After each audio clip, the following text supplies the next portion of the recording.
There was Kenneth Orambo, a 45-year-old, and his children. There was Yusuf. There was Joanne and Jessica Orambo, who was 2.5 years. We were in contact with the family, Sarah and Jamal, after that incident. The other family was 2 people. There's a mother and a child. The mother is called Sylvia Akumu, and the child is Nelson, 2.5 years. Our team swung into action quite swiftly to solve, of course, issues of access, were a problem because of, the kind of informal settlement that we have there. And our deep condolences to those who lost loved ones. 6 people are 1 person too many to lose. We've given support. Those affected are currently at a hall nearby. We've been able to give food and material support. That is blankets, mattresses, and food stuff. And we're talking to the structure owners. These are tenants, but trying to see how to help them to reconstruct. And even with more training of, fast response.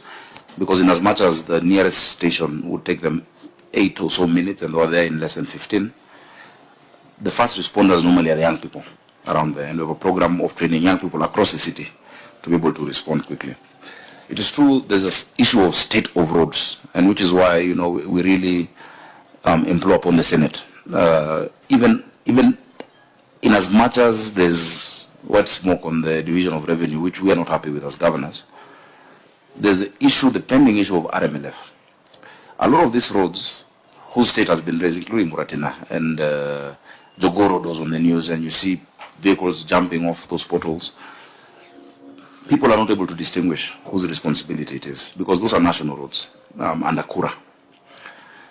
You find that when RMLF, which is a tax levied on everyone who uses fuel, the money is disbursed only to the national government, then counties are not able to maintain roads. Now, when you give this to members of parliament, for instance, which they do through Kera, we have Kenya rural roads doing roads in Nairobi, and this is an urban city. The prioritization of those roads is political. And so there is no MP who will put money on Jogo Road, because there are no votes there.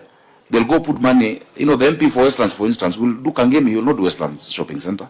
The MP for the Great North will not touch Yaya Center or Agwins Kotek, they'll go to Kawangware.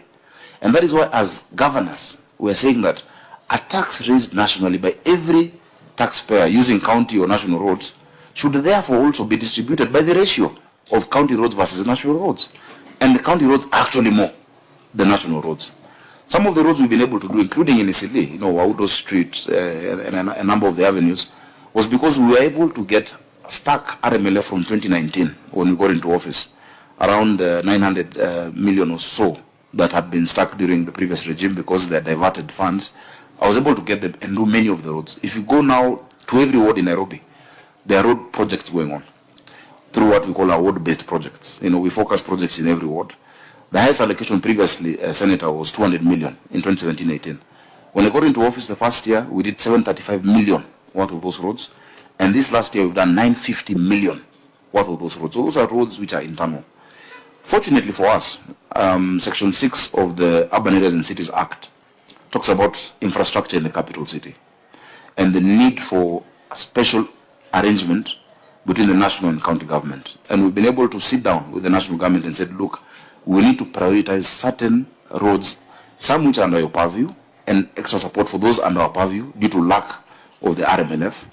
And we've agreed on an initial 4 to 5 billion shillings that begins this December and in January. So that we can sort out those. There's the Chanias and the ones up market, but also down there. Remember there was around 2.1 billion worth of NMS projects that were stalled. And those went to the executive office of the president. I'm happy that we've gotten a commitment, but we want to push it because no county should beg for what is rightfully theirs. The number of road users we have in the city who are paying RMLF, if you have to georeference it, possibly 30 to 40% of the entire road maintenance levy fund is on Nairobi road users, yet the county is not getting that money.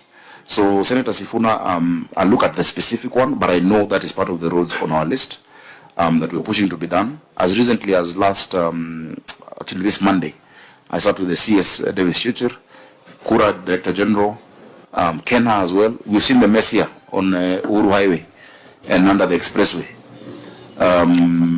They did the road up there. Below it looks like a war zone.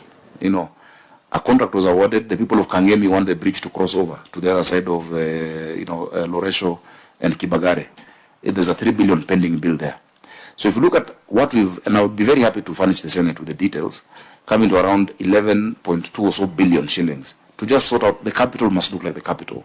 We lost many trees during construction of the expressway. We used to have beautiful boulevards of Jacaranda.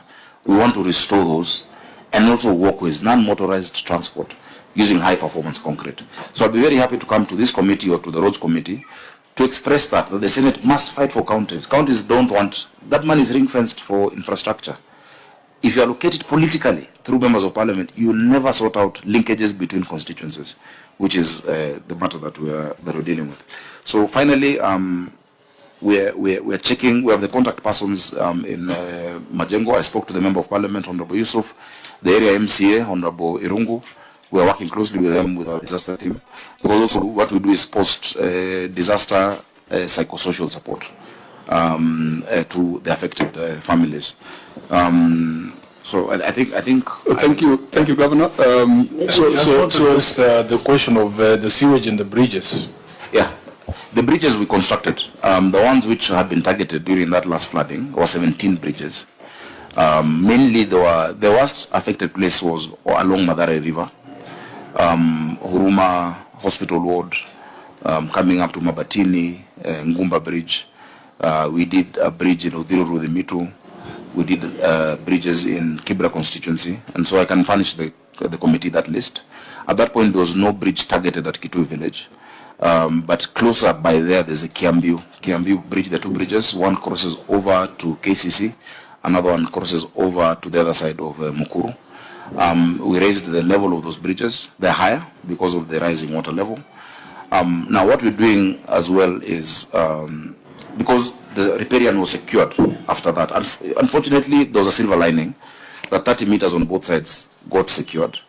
We are really pushing, of course, for the settlement and compensation and prioritization of those affected, especially in Madare and Ruaraka constituency, but of course Mukuru as well, in the affordable housing.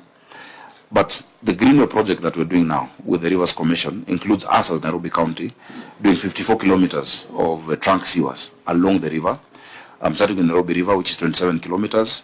The kind of sewer, because a lot of what goes in is from connections of people who have nowhere else to connect their sewer. 1.8 by 2 meter diameter will last us another 40 years for the city. And so we're happy that we have that opportunity now to sort out a long problem. Remember, the challenge in the city comes from a colonial history. Nairobi is known as the land of rivers.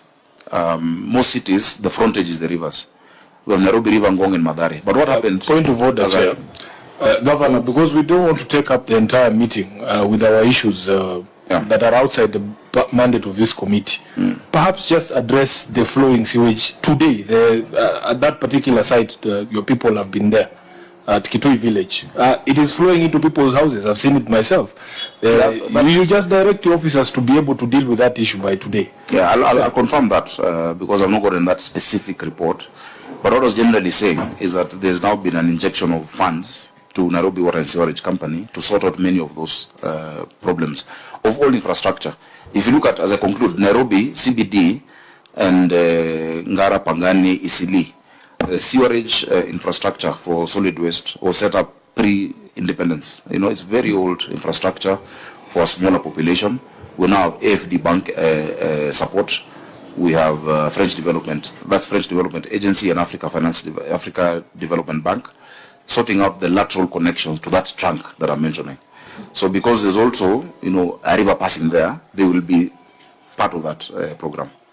I'll be happy again to furnish more details. Okay, I think that's a matter that can be followed up maybe in a different forum. Just a comment.